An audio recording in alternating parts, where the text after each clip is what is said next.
Besart Kelmendi, i njohur për publikun si Gjesti, ka reaguar për herë të parë pas shumë zërave që qarkulluan për prishjen e marrëdhënies së tij me këngëtaren Egli Tako.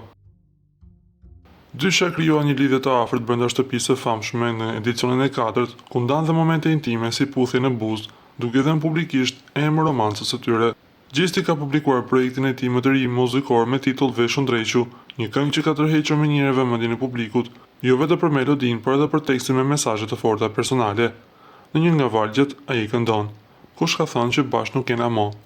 Ky varg është marrë si një deklaratë indirekte për të sqaruar statusin e marrëdhënies me Eglin, duke lënë të nënkuptohet se lidhja e tyre vazhdon edhe pas ndaljes nga shtëpia më e famshme në Shqipëri.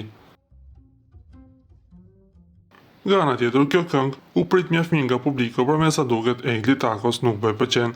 Këtë detaje kanë vënë në pa ndjekësit, të cilët e komentuan faktin se Egli nuk e ka pëlqyer postimin ku Gjesi lajmëroi se kënga tani më është e përfunduar. Se çfarë po ndodh me ta, e dinë vetëm ata të dy.